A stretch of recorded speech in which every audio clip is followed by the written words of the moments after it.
એક જગ્યાએ અત્યારે સપોઝ ઇન્ડિયાને જુએ છે સેટ,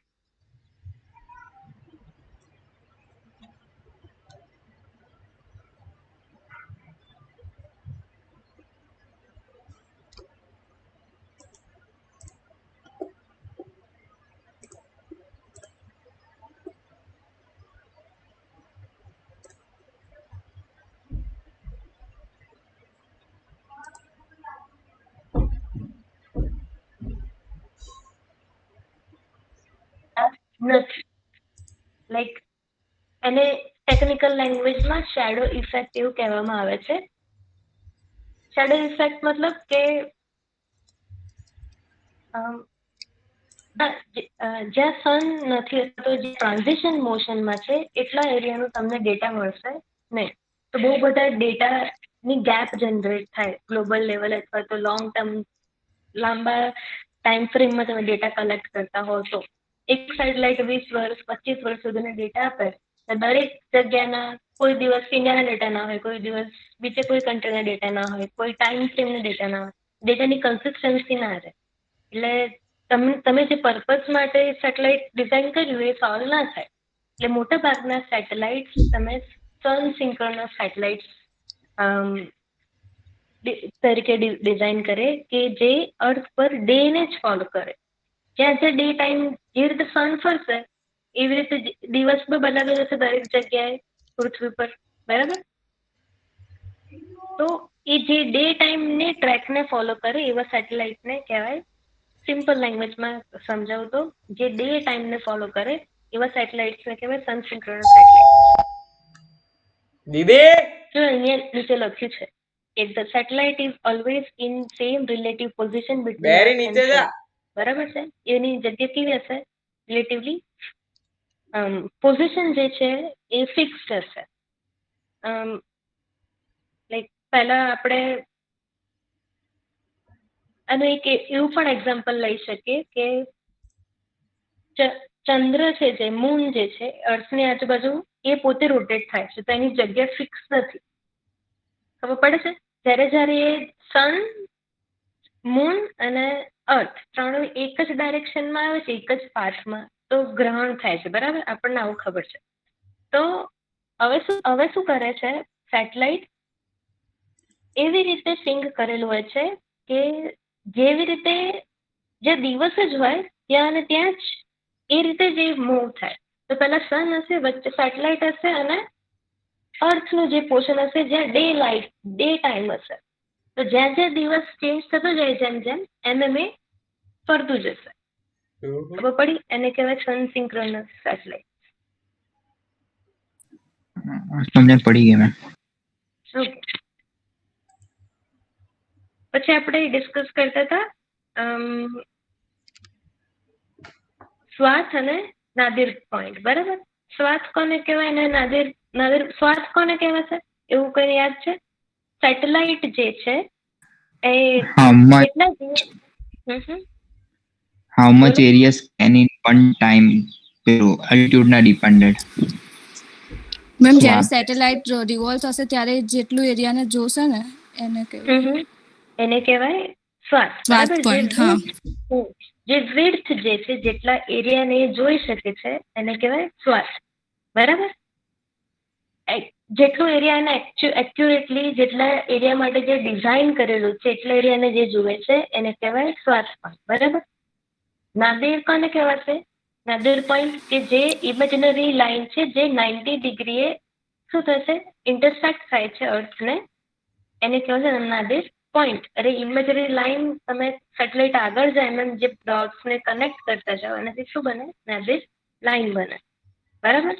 પછી બે ટર્મ સમજાઈ હતી, એક હતી ઓફ નાદિર વ્યૂ અને નાદિર વ્યૂ, બરાબર? ઓફ નાદિર વ્યૂ નો મતલબ શું થશે કે સેટેલાઇટ પોતે સાઈડ વ્યૂ જેટલો ટ્રેક ડિઝાઇન કરે છે એની બાજુનો એરિયા પણ એ સ્કેન કરે છે, બરાબર? તો એને કહેવાય ઓફ નાદિર વ્યૂ. આપણે ટર્મ્સ જોયેલા છે. બીજી જે ટર્મિનોલોજી જોઈએ, આ ક્રોસ ટ્રેક ડાયરેક્શન જે છે તમને ફિગરમાં દેખાય છે, ક્રોસ ટ્રેક ડાયરેક્શન. એ ક્રોસ ટ્રેક ડાયરેક્શન ડિફાઇન કરે છે, યલો લાઇન જે ડિફાઇન કરે છે એ સ્વાથ ડિફાઇન કરે છે જે તે સેટેલાઇટ માટેનું. વચ્ચેની જે મિડલ લાઈન છે એ નાદિર લાઈન ડિફાઇન કરે છે, બરાબર. અલોંગ ટ્રેકનો મતલબ શું થયો કે એ ડાયરેક્શનમાં સેટેલાઇટ મૂવ કરે છે, બરાબર. એ ડાયરેક્શનમાં સેટેલાઇટ મૂવ કરશે. હવે તમને એક નાનું વચ્ચે સ્ક્વેર જેવું દેખાય છે, તો સેટેલાઇટે આવા મલ્ટિપલ સ્ક્વેર સ્કેન કરીને એક હોરિઝોન્ટલ સ્ટ્રીપ જેવું બનાવે, બરાબર. જો આમાં તમને દેખાય છે, પહેલા તો એક વચ્ચે ડાર્ક મોટા સર્કલ વાળું ડોટેડ લાઈન છે અને બાજુમાં નાના સર્કલ વાળું ડોટેડ લાઈન છે. નાના સર્કલ વાળું જે ડોટ લાઈન થી જે ટ્રાયંગલ બને છે એટલો એરિયા છે ફિલ્ડ ઓફ વ્યૂ અથવા તો ઇન્સ્ટન્ટેનિયસ ફિલ્ડ ઓફ વ્યૂ.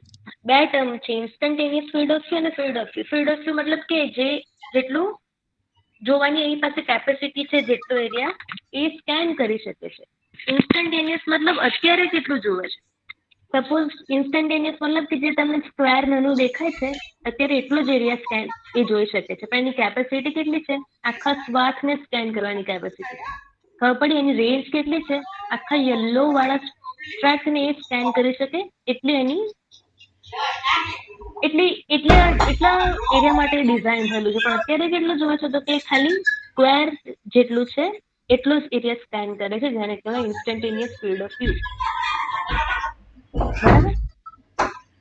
હવે આવા મલ્ટિપલ સ્ક્વેર અથવા તો સ્કેન, આને કહેવાય ગ્રેન્યુલ્સ કહેવાશે. ટેકનિકલ લેંગ્વેજમાં એને ગ્રેન્યુલ કહેવાય. તો અલગ અલગ ગ્રેન્યુલ કમ્બાઈન થઈને એક સ્ટ્રીપ બને, જે હોરિઝોન્ટલી પહેલા એક શ્વાસ માટેની એક સિંગલ સ્ટ્રીપ બનાવે અને દરેક હોરિઝોન્ટલ સિંગલ સ્ટ્રીપ થઈને એક વર્ટિકલ બને. વર્ટિકલ ટ્રેક જે સ્ટ્રીપ જેવું બને, વર્ટિકલ સ્ટ્રીપ જેવું બનશે. જો તમને આવું દેખાશે, અહીંયા આગળ ગયું આ મેમ તમારી અહીંયા સ્ક્રીન નથી દેખાતી. તારી સ્ક્રીન નથી દેખાતી? Yes ma'am.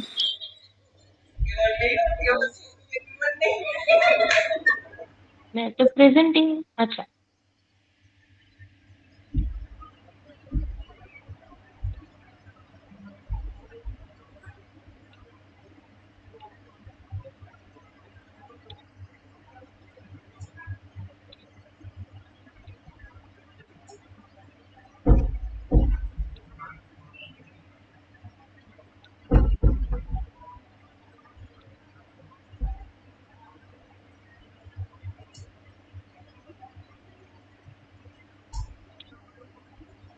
હવે દેખાય?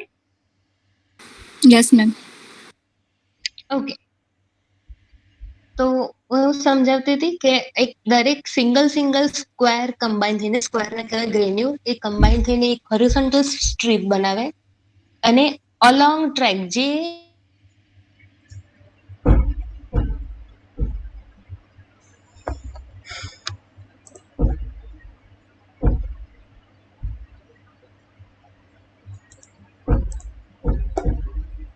આ એની પ્રોસિજર છે. જો આવી રીતનું હશે, પહેલા આ હતું સિંગલ સ્ટ્રીપ હોરિઝોન્ટલ, જે એરિયા સ્કેન થયો છે, જે શ્વાસ સ્કેન થયો છે એને સિંગલ સ્ટ્રીપ હતી, બરાબર. ઘણા સેટેલાઇટ દર 5 મિનિટે એક સ્ટ્રીપ જનરેટ કરે, ઘણા સેટેલાઇટ દર 10 મિનિટે એક સ્ટ્રીપ જનરેટ કરે. મતલબ શું થયો? સપોઝ મારું તમને કર્સર દેખાતું હોય તો અહીંયા initial time suppose t equals to 0 છે અને આનું બીજું એન્ડ છે ત્યાં t equals to time 5 minute છે, બરાબર. તો 5 મિનિટમાં એક હોરિઝોન્ટલ સ્ટ્રીપ એ જનરેટ કરશે 5 મિનિટમાં. આવી રીતે દર 5 મિનિટની હોરિઝોન્ટલ સ્ટ્રીપ કમ્બાઈન થઈને તમને એક વર્ટિકલ સ્ટ્રીપ જનરેટ થશે, જે આખું એરિયાનું એક સિંગલ પાથ જનરેટ થશે. ખબર પડે છે? આ રીતે સેટેલાઇટનો ટ્રેક આખો સ્કેન થશે. જો આમાં તમને દેખાયું છે આ ઇમેજમાં કે તમને કેવું દેખાય? અહીંયા મોડિસ એ સેન્સર છે જે એક્વા અને ટેરા સેટેલાઇટ ઉપર ફિક્સ કરેલું છે. મોડિસ એ સેન્સર છે જે એક્વા અને ટેરા સેટેલાઇટ ઉપર ફિક્સ કરેલું છે, અથવા તો એને લાઈક એની ઉપર અબોર્ડ છે એવું કહી શકાય. અબોર્ડેડ વર્ડ વપરાય છે એના માટે. તો તમને બે ટાઈપની સ્ટ્રીપ દેખાય છે. એક છે શેપ જેવી ને બીજી જે ટ, આપણે ટ લખીએ ને ગુજરાતીમાં એવી, જો મોડિસ એક્વા લખ્યું છે ને એમાં ટ શેપની, ગુજરાતીમાં ટ લખે છે એ ટાઈપની સ્ટ્રીપ જનરેટ થાય છે. જ્યારે મોડિસ ટેરા છે એમાં શું છે, એસ ટાઈપની સ્ટ્રીપ જનરેટ થાય છે. હવે આવું કેમ થાય છે? તમે જો લખ્યું છે, એક છે અસેન્ડિંગ ઓર્બિટ અને બીજું છે ડિસેન્ડિંગ ઓર્બિટ. જો મોડિસ એક્વા જે લખ્યું છે ત્યાં લખ્યું છે અસેન્ડિંગ ઓર્બિટ. અસેન્ડિંગ મતલબ ઉપરથી નીચે આવું, મતલબ એ સેટેલાઇટ નોર્થ ટુ સાઉથ ડાયરેક્શનમાં મૂવ થાય છે. એટલા માટે એનો શેપ જે જનરેટ થાય છે એ ગુજરાતીમાં ટ હોય ને ટ શેપનું થાય છે, બરાબર. જ્યારે રિવર્સ છે, ડિસેન્ડિંગ મતલબ કે ટેરા જે સેટેલાઇટ છે એ સાઉથ ટુ નોર્થ મૂવ કરે છે, બરાબર. એટલે એનો જે દેખવાનો ફિલ્ડ ઓફ વ્યૂ છે એ એના કરતા રિવર્સ હશે.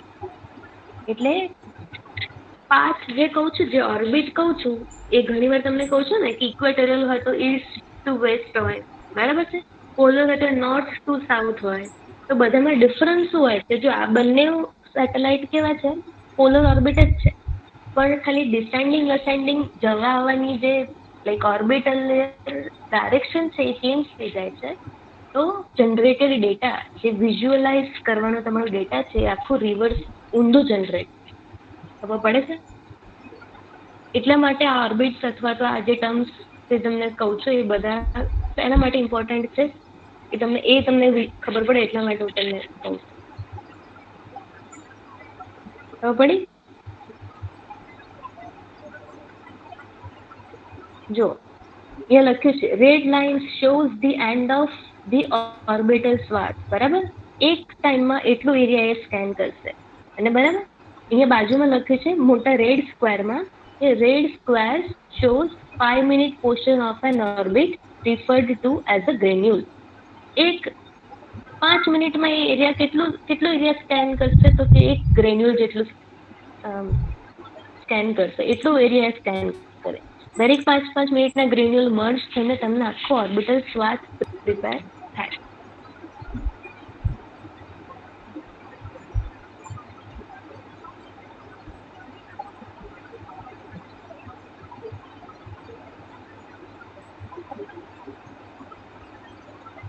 એકમાં આખું ગુજરાત દેખાય છે, એકમાં ગુજરાત કટ થઈ જાય છે. ટિલ્ટ અલગ છે બેવનું, બરાબર. બે લાઈક ઓપોઝિટ ટિલ્ટેડ છે એવું કહી શકાય. તમને કેટલી ખબર પડે છે મને નથી ખબર, પણ લાઈક બંને ઊંધી રીતે સ્કેન થયેલા છે, એક ઉપરથી નીચે ને એક નીચેથી ઉપર, બરાબર. ઓકે, નેક્સ્ટ પોઈન્ટ છે પિક્સેલ ઇમેજ. પિક્સેલ કોને કહેવાય? તો કે ઇમેજનો સૌથી નાનામાં નાના પાર્ટ્સને પિક્સેલ કહેવાય છે. એન્ડ પિક્સેલ કમ્બાઈન થઈને એક ઇમેજ ફોર્મ થાય, બરાબર. ઇમેજ કમ્બાઈન થઈ અથવા તો મર્જ થઈને ફોટોગ્રાફ બને. આ સિક્વન્સ છે. સૌથી નાનામાં નાના પોર્શનને, ઇમેજના સૌથી નાનામાં નાના પોર્શનને તમે કહો છો પિક્સેલ, બરાબર. દરેક પિક્સેલની એક રિસ્પેક્ટિવ વેલ્યુ હોય છે. એ વેલ્યુ કઈ રીતે જનરેટ થાય હમણાં આપણે રિઝોલ્યુશન ભણીશું, એમાં જોઈશું. દરેક પિક્સેલની નહીં, ઇમેજના નાનામાં નાના પોર્શનને પિક્સેલ કહેવાય, બરાબર. પિક્સેલ કમ્બાઈન થઈને ઇમેજ બને અને ઇમેજ કમ્બાઈન થઈને ફોટોગ્રાફ બને. આ સિક્વન્સ છે. પિક્સેલ ઓલવેઝ સ્ક્વેર હશે, એ ક્યારેય લંબચોરસ કે બીજા કોઈ પણ શેપનું નહીં હોય. પિક્સેલ ઓલવેઝ સ્ક્વેર હશે. હવે સેટેલાઇટ જ્યારે જુએ ને, એ એરિયા સ્કેન કરે ને, તો જેટલા સ્વાથની અંદરના જેટલા પિક્સેલ હશે ને એ બધા જ એક્ઝેક્ટ એક્યુરેટ સ્ક્વેર શેપના હશે. પણ જેટલા ઓફ નાદિર વાળા વ્યૂમાં જે સ્કેન કરે ને સેટેલાઇટ ડેટા, એ બધા જ રેક્ટેંગલ શેપના હશે, જેનો એરિયા થોડો સ્ટ્રેચ થઈ ગયો હશે, એવા દેખાશે. એટલે આ ઓફ નાદિર વ્યૂ છે કે નાદિર વ્યૂ, એ તમને વિઝ્યુઅલી જોવું હોય તો કેવી રીતે ખબર પડે કે જે એક્યુરેટ પિક્સેલ દેખાય તમને, દેટ ઇઝ એનો એકચ્યુઅલ એરિયા સ્કેન કરેલો છે, એના જ શેડિંગ થાય. ઓફ નાદિર વ્યૂમાં હોય તો એના પિક્સેલ એરિયા વધી જશે, લાઈક એ સ્ક્વેર શેપમાં જનરલી કન્વર્ટ થઈ જતા હોય, સ્ટ્રેચ થઈ જતા હોય. બરાબર. તો એવી રીતે વિઝ્યુઅલી તમે એને બાયફર્કેટ કરી શકો છો. ઓકે, નેક્સ્ટ ટોપિક છે રિમોટ સેન્સિંગ રિઝોલ્યુશન. બરાબર. તો રિઝોલ્યુશન દરેક સેન્સર્સના હોય અને રિઝોલ્યુશન 4 પાર્ટ્સમાં ડિવાઈડ થયેલા હોય. પહેલા પાર્ટને કહેવાય spatial resolution, temporal resolution, spectral resolution અને રેડિયોમેટ્રિક રિઝોલ્યુશન. સ્પાશિયલ રિઝોલ્યુશનનો મતલબ શું થશે કે smallest spatial measurement for an individual pixel. નાનામાં નાનો જે એરિયા સ્મોલેસ્ટ સ્પાશિયલ મેઝરમેન્ટ, એક પિક્સલનું નાનામાં નાનું એરિયા કેટલું છે, લાઈક ઇમેજનું નાનામાં નાનું એરિયા કેટલું છે, એક પિક્સલનું એરિયા કેટલું છે, એ રિપ્રેઝેન્ટ કરે spatial resolution of specific satellite. Suppose હું એવું કહું છું કે મોડિસ સેટેલાઇટનું સ્પાશિયલ રિઝોલ્યુશન અથવા તો મોડિસ સેન્સરનું સ્પાશિયલ રિઝોલ્યુશન 3 કિલોમીટર છે. તો એક પિક્સેલનો એરિયા એ 3x3 સ્ક્વેર એટલે 9 કિલોમીટર સ્ક્વેર એરિયા એક પિક્સેલમાં કવર કરશે. આનું ઇન્ટરપ્રિટેશન આ રીતે થાય કે એક ટાઈમે એ કેટલું એરિયા સ્કેન કરી આપશે અથવા તો કેટલા એરિયા માટેનું મેજરમેન્ટ આપશે. તમે એવું કહો છો કે ધારો કે પિક્સલને આપણે મર્જ કરીએ લાઇટલોંગ સાથે, મતલબ કે અમદાવાદના 21.32 અને 72.39 સમથિંગ લાઇટલોંગ છે, એક જગ્યા છે, એની ઉપર જે પિક્સલ ફોલ થયું છે એની વેલ્યુ એની સપોઝ 2 છે કે 3 છે, વોટ એવર રીડિંગ મળ્યું તમને, તો કેટલા એરિયાને રિપ્રેઝેન્ટ કરતું રીડિંગ મળ્યું? તો કે 9 કિલોમીટર સ્ક્વેર એરિયાને રિપ્રેઝેન્ટ કરતી એ વેલ્યુ મળી. આનું ઇન્ટરપ્રિટેશન આવું થાય. 9 કિલોમીટર સ્ક્વેરના એરિયાને રિપ્રેઝેન્ટ કરતી એક વેલ્યુ મળી, એવું કહી શકો તમે. તો સ્પાશિયલ રિઝોલ્યુશન શું બતાવે છે? પિક્સલની સાઇઝ બતાવે.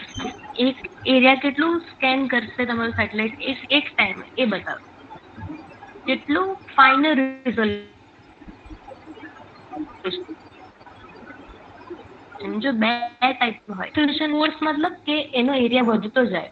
એક ટાઈમે સપોઝ તમારું સેટેલાઇટ 100 કિલોમીટરના એરિયાને સ્કેન કરે છે, 1 ડિગ્રી સ્કેન કરે છે, તો બહુ લાર્જ એરિયા થયું, બરાબર. તો એને કહેવાય કોર્સ રિઝોલ્યુશન.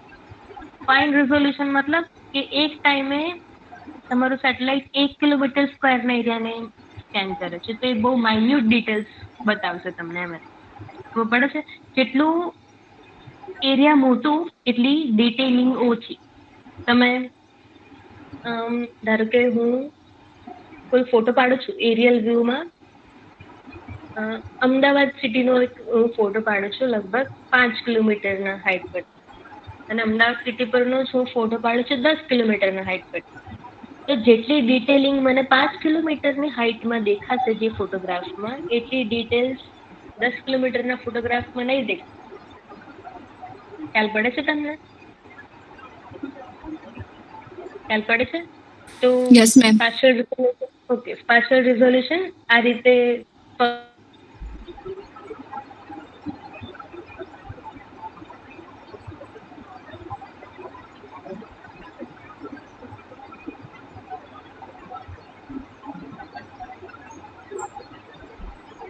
તમને આખું ગ્લોબલ ડેટા જોઈએ છે, આખા ગ્લોબનો ડેટા જોઈએ છે, તો બહુ ફાઇનર રિઝોલ્યુશન હશે તો તમે આખા ગ્લોબને કવર કરી એક દિવસમાં કવર કરી ના પણ કરી શકો. એમ બહુ મોટું રિઝોલ્યુશન હોય તો તમે આખા ગ્લોબને એક દિવસમાં 10 વખત પણ કવર કરી શકો. પણ એ ડેટા કેવું હશે? કોર્સ ડેટા આપશે, મોટી મોટી માહિતી આપશે. ખબર પડે છે? તમને ખાલી એવું જાણવું છે, આ તો ખાલી એક્ઝામ્પલ માટે કહું છું, સમજવા માટે, કે આખા ગ્લોબમાં ફોરેસ્ટ કયા કયા છે, બરાબર. તમને ખાલી એવું જાણવું છે, અને એનું વેરિએશન કઈ રીતે થાય છે દર મહિને, સપોઝ આપણને એવું જાણવું છે, તો હું એક દિવસમાં એક વખત આખું ગ્લોબ ફરી લઈશ તો ચાલશે, કેમ કે ફોરેસ્ટમાં એટલી બધી કોઈ ચેન્જીસ નથી થવાનું. મારે ખાલી એવું જાણવું છે કે અહીંયા ફોરેસ્ટ ક્યાં ક્યાં છે, બસ. પણ હવે મારે એવું જાણવું છે કે ઇન્ડિયામાં કેટલા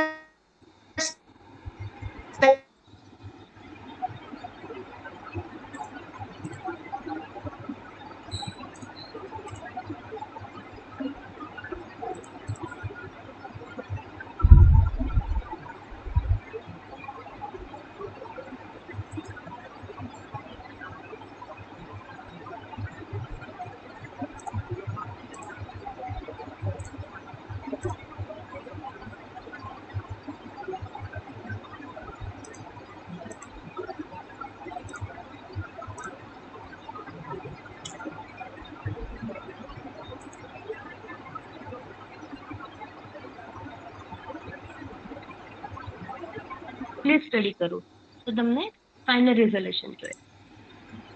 ખબર પડી? પછી છે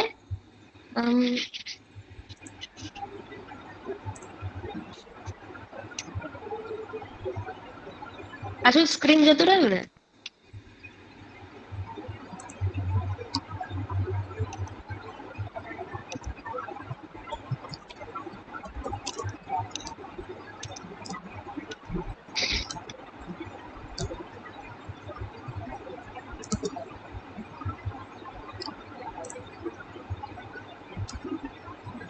સેકન્ડ ટાઈપનું રિઝોલ્યુશન છે જે કહેવાય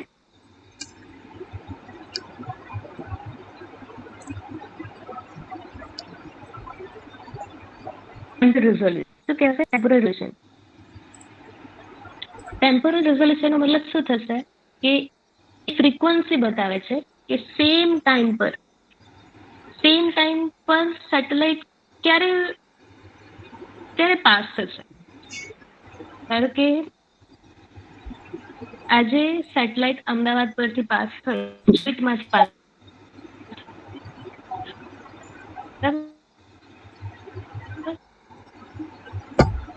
એ સેમ અમદાવાદ પરથી એક ફરીથી 10 દિવસનો છે એવું કહી શકે. એ સેમ ઓર્બિટ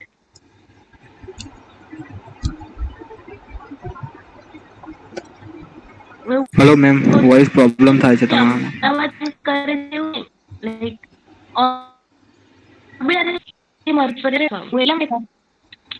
એટલા માટે એવું કહું છું કે તમારો અવાજ નથી આવતો. હા, મને અવાજ કટ થાય છે. પણ મારે તો નેટવર્ક ફૂલ છે.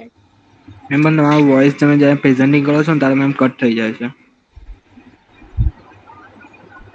તો શું પ્રેઝન્ટ ના કરું?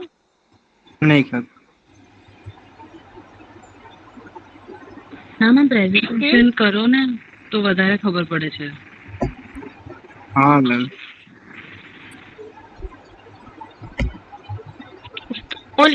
એટલે જ હું બધી વસ્તુ 3-4 વાર રિપીટ કરું છું કે કોઈને કદાચ ના સંભળાય ને અથવા તો કંઈ બી આગુ પાછું થયું હોય તો તમને સંભળાઈ જાય એમ. અત્યારે તમારો અવાજ આવે છે. આવે છે ને? તો હું સ્ટાર્ટ કરું ને? હા, જો સેકન્ડ ટાઈપનું રિઝોલ્યુશન છે ટેમ્પોરલ રિઝોલ્યુશન. ટેમ્પોરલ રિઝોલ્યુશનનો મતલબ શું થશે કે સેટેલાઇટ સેમ ઓર્બિટ ક્યારે ફરીથી રિવિઝિટ કરશે. બે ટર્મ્સ હોય ટેમ્પોરલ રિઝોલ્યુશનમાં. એક હોય ટેમ્પોરલ પીરિયડ અને એક હોય રીવિઝિટ પીરિયડ. બેમાં ડિફરન્સ છે. રીવિઝિટનો મતલબ શું થશે કે ધારો કે જો આજે એક્ઝામ્પલ માટે આજે અમદાવાદ પરથી સેટેલાઇટ પાસ, બરાબર? કાલે એમપી મધ્યપ્રદેશ પરથી પાસ થશે. પણ ઓફ નદી વ્યૂમાં જો સેટેલાઇટે અમદાવાદને સ્કેન કર્યું છે તો એનો રીવિઝિટ પીરિયડ એક જ દિવસનો છે.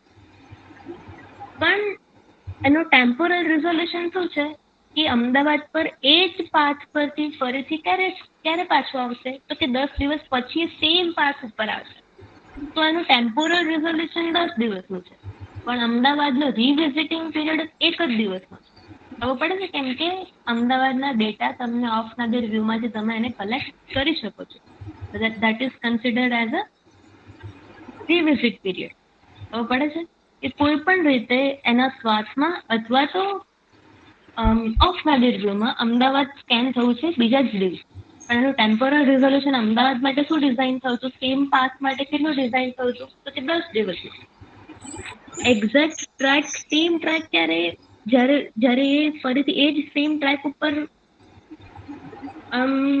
પાસ થાય ને, સેમ ટ્રેક ઉપર જ્યારે એ રન થાય ને ત્યારે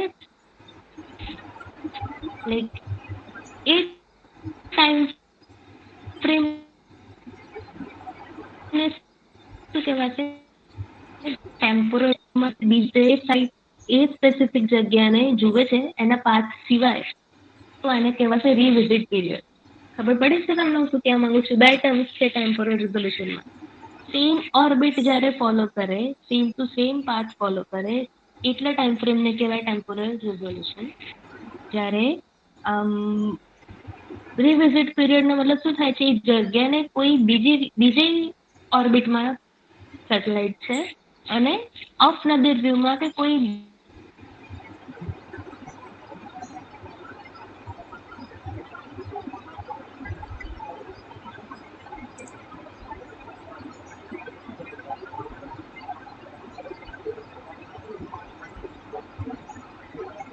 હેલો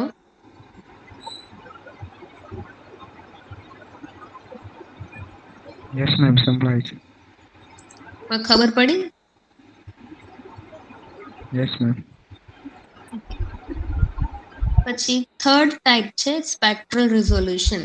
સ્પેક્ટ્રલ રિઝોલ્યુશન એ સેન્સરની ઇન્ડિવિજ્યુઅલ કેપેસિટી અથવા તો સ્પેશિયલાઇઝેશન પર છે કે આ ટાઈપનું સેન્સર છે. આપણે જે ચેનલનું સેન્સર યુઝ કરીશું, જે સોર્સ તરીકે જે એનર્જી યુઝ કરીશું, એ એનું સ્પેક્ટ્રલ રિઝોલ્યુશન બનશે. ધારો કે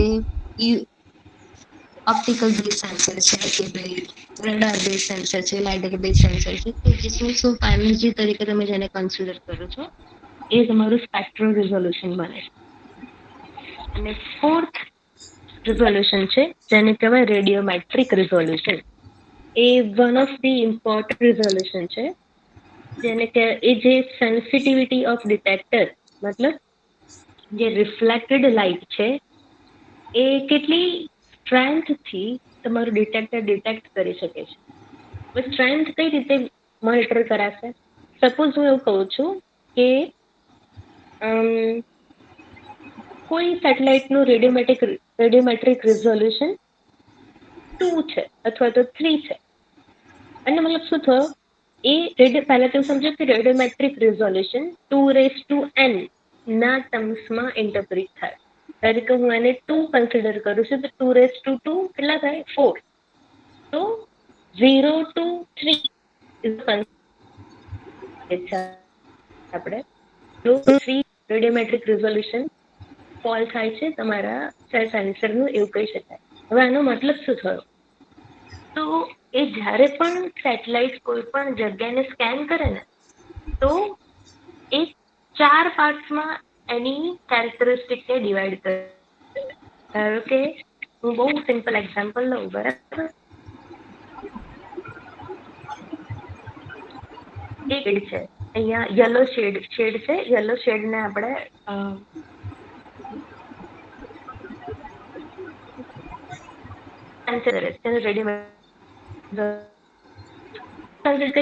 યલો કલરના શેડ્સ નીચે છે, બહુ બધા, પણ શેડ કલર સેમ જ છે પણ એના શેડ અલગ અલગ છે. કોઈ લાઇટ છે, કોઈ ડાર્ક છે, એવી રીતે શેડ અલગ અલગ છે યલો કલર, બરાબર? તો અને 2 મતલબ 4 રેડિયોમેટ્રિક રિઝોલ્યુશન વાળું તમારું જે સેન્સર છે એને સ્કેન કરે છે, તો દરેક પિક્સલમાં વેલ્યુ કેટલી આવશે? 0 to 4 ની વચ્ચે એની રીડિંગ આવશે. ધારો કે પહેલો પિક્સલ છે એનું રીડિંગ તમારું 3 છે, મતલબ કે 3 નંબરના એરિયામાં એ જે પિક્સલ છે એ જગ્યાએ યલો કલરની ઇન્ટેન્સિટી સૌથી વધારે છે, હાઈએસ્ટ છે, એટલા માટે તમને 3 નંબર મળે. ખબર પડે છે? 2 નંબર મળે તો એ યલો કલરની ઇન્ટેન્સિટી એ જગ્યાએ બહુ મોડરેટ છે, અથવા તો 0 નંબર મળે તો સૌથી લાઇટેસ્ટ કલર છે, એવું કહી શકો. હવે જેમ રેડિયોમેટ્રિક રિઝોલ્યુશન વધતું છે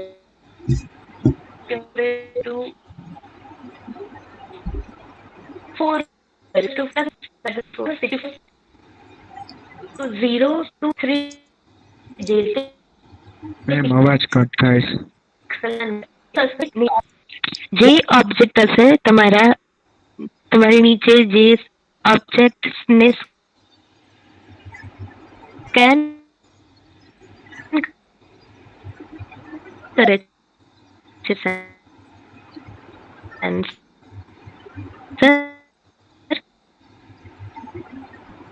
એમાં યાદ કરી શકશે. ખબર પડે છે? તો વધારે ડિટેલ્ડ વસ્તુ તમને જોવા મળશે. ડિટેલ્ડ ઇન્ફોર્મેશન તમને મળી શકશે. ધારો કે 2:2 મતલબ 4 રેડિયોમેટ્રિક રિઝોલ્યુશનમાં હું કોઈ બિલ્ડિંગ જોઉં છું, બરાબર? તો મને એટલું જ ખબર પડશે કે અહીંયા કોઈ બિલ્ડિંગ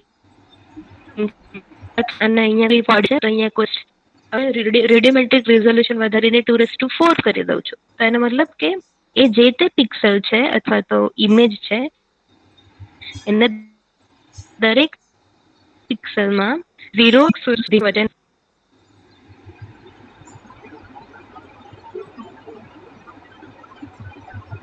ડેટા અથવા તો નંબર પ્રેઝન્ટ ખબર પડે. બિલ્ડિંગ ટુ ખબર દોર છે, 10 માળની બિલ્ડિંગ છે, દરેક ફ્લોર પર એક વિન્ડો છે, ખબર પડી? તો દરેક ડિટેલ તમે કરી શકશો. જેમ રેડિયો રિઝોલ્યુશન, આનો એક ડિસએડવાન્ટેજ એ છે કે જેમ જેમ તમે રેડિયોમેટ્રિક રિઝોલ્યુશન વધારો એમ ડેટાની સાઇઝ વધતી જાય. મતલબ જે એક ઇમેજ ધારો કે 2:2 રેડિયોમેટ્રિક રિઝોલ્યુશન હોય તો એની એ સેમ એરિયાના ઇમેજની સાઇઝ સપોઝ તમને મળે છે 1 MB. આપણે એક્ઝામ્પલ માટે એવું કહી રહી કે 1 MB ની સાઇઝ બની તમારી. હવે હું જેમ જેમ રેડિયોમેટ્રિક રિઝોલ્યુશન વધારતી જઈશ, સપોઝ 2:4 કર્યું, બરાબર? એટલો જ એરિયા છે, એ જ ટાઈમ છે, બરાબર? બધું સેમ છે, પણ એ ઇમેજની સાઇઝ વધીને 5 MB થઈ જશે. તો જ્યારે સેટેલાઇટમાંથી ટ્રાન્સમિટ થાય છે ડેટા, તો ડેટાની સ્પીડ ઓછી થઈ જાય. જેમ જેમ તમારું ડેટા મોટું થતું જાય એમ ડિલેડ ડેટા મળે. On the spot instantaneous data ના મળે. આનો મતલબ શું થયો? ધારો કે જેમ જેમ રેડિયોમેટ્રિક રિઝોલ્યુશન વધતું જાય, અમદાવાદ ઉપર અત્યારે 2:15 થઈ છે, 2:15 થયા, અમદાવાદ પરથી data scan, satellite sensor scan થયું, બરાબર? હવે એનો ડિલે ટાઈમ, સેટેલાઇટનો ડેટાનો ડિલે ટાઈમ સપોઝ 10 મિનિટનો છે. તો 2:25 મને ડેટા મળશે કે 2:15 કયું રીડિંગ હતું, તો 10 મિનિટ ડિલે ડેટા ચાલશે. ખ્યાલ પડે છે? ડેટાની સાઇઝ એટલી મોટી છે કે એને પહોંચતા, રિસીવ થતા આપણને 10 મિનિટ લાગે. ત્યાં સુધીમાં સેન્સર તો આગળ, સેટેલાઇટ તો આગળ વધી ગયું હશે સ્કેન કરીને ડેટા. ખબર પડ્યું?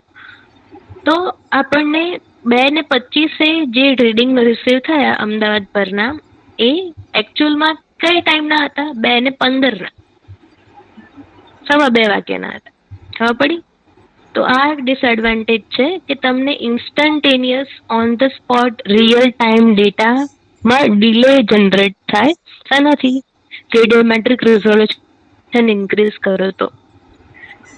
જ્યાં સુધી મને ખબર છે મેક્સિમમ સેટેલાઇટના રિઝોલ્યુશન ડિઝાઇન થયા છે 2:8 વેલ્યુ પર, અને એ લોકો અત્યારે સાયન્ટિસ્ટ 2:10 માટે ટ્રાય કરી રહ્યા છે કે એટલું રેડિયોમેટ્રિક રિઝોલ્યુશન ઇન્ક્રીઝ કરે વિથ સેમ ડેટા સ્પીડ. બરાબર? એ એક્સપેરિમેન્ટ્સ ચાલે છે, પણ અત્યારે મોટાભાગના સેટેલાઇટ્સના રેડિયોમેટ્રિક રિઝોલ્યુશન જનરલી 2:8 બાઇટ્સ હોય છે. આપણે કોમ્પ્યુટરમાં જે બીટ અને બાઇટ યુઝ કરીએ છીએ, આ સેમ ટર્મિનોલોજી છે જે રેડિયોમેટ્રિક રિઝોલ્યુશનને સમજવા માટે યુઝ થાય છે. ખબર પડી? તો ફર્સ્ટ રિઝોલ્યુશન છે જેને કહેવાય સ્પાશિયલ રિઝોલ્યુશન. સ્પાશિયલ રિઝોલ્યુશનનો મતલબ શું થાય? સ્મોલેસ્ટ એરિયા કેટલું સ્કેન કરશે? ઇમેજમાંથી સ્મોલેસ્ટ એરિયા પિક્સેલ છે, તો એક પિક્સેલની એરિયા કેટલી હશે? કેટલું એરિયા એક પિક્સેલમાં કવર થશે? સપોઝ હું એવું કહું છું કે 3 કિલોમીટર સ્પાશિયલ રિઝોલ્યુશન, તો 3/3 gives 9 કિલોમીટર સ્ક્વેર એક પિક્સેલનું એરિયા હશે. ખબર પડી? Yes ma'am. હેલો, Yes, ખ્યાલ ma'am. પડે છે? Yes ma'am. ઓકે. તો સેકન્ડ ટાઈપ હતું ટેમ્પોરલ રિઝોલ્યુશન. ટેમ્પોરલમાં બે ટર્મ્સ ઇમ્પોર્ટન્ટ હતા. એક હતું ટેમ્પોરલ રિઝોલ્યુશન ઇટસેલ્ફ અને સેકન્ડ છે રીવિઝિટ પીરિયડ. બંનેમાં ડિફરન્સ છે. ટેમ્પોરલ રિઝોલ્યુશનનો મતલબ શું થશે કે જે પાથ ઉપરથી સેટેલાઇટ એ ફરીથી ટ્રાવેલ કરશે સેમ પાથ પરથી, બરાબર. એને કહેવાય ટેમ્પોરલ રિઝોલ્યુશન. રિવિઝિટ પીરિયડનો મતલબ શું થશે કે આજે અમદાવાદ પરથી જે પાથ ઉપરથી અમદાવાદને સ્કેન કર્યું, આજે એની બાજુનો પાથ એકચ્યુઅલમાં સ્કેન કરવાનો છે સેટેલાઇટે, પણ એ સેટેલાઇટના પાથમાં અમદાવાદ પણ કવર થઈ જાય છે ફરીથી. બીજા દિવસે અમદાવાદ પણ એ કવર કરી લે છે, તો અમદાવાદનો રિવિઝિટ પીરિયડ 1 દિવસનો છે, પણ એકચ્યુઅલ ટેમ્પોરલ રિઝોલ્યુશન અમદાવાદ ઉપર કેટલું છે? 10 દિવસનું છે. ખ્યાલ પડે છે બંનેનો ડિફરન્સ? બે વસ્તુ અલગ અલગ છે.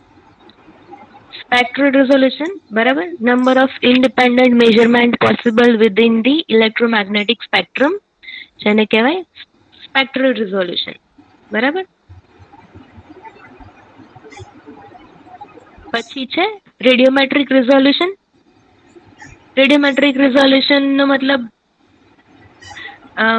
તમે કેટલો ડેટા ડિટેલમાં સ્ટડી કરી શકો છો, જેને 2n ઇક્વેશન પરથી તમે ડિરાઈવ કરો છો કોઈ પણ રેડિયોમેટ્રિક રિઝોલ્યુશનને. જેટલા નંબર્સ વધશે એટલી ડિટેલ્ડ ઇન્ફોર્મેશન મળશે. રેડિયોમેટ્રિક રિઝોલ્યુશન જેટલું વધારે એટલું ડિટેલ્ડ એનાલિસિસ તમે કરી શકશો કોઈ પણ ઇમેજનું. એક વસ્તુ મને ખાલી કહો, મારા 2 લેક્ચર્સ છે રાઈટ અત્યારે સળંગ?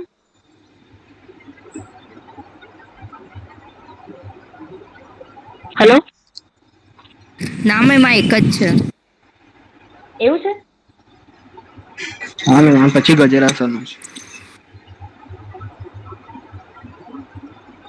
આજે કયો વાર? ટ્યુઝડે ની?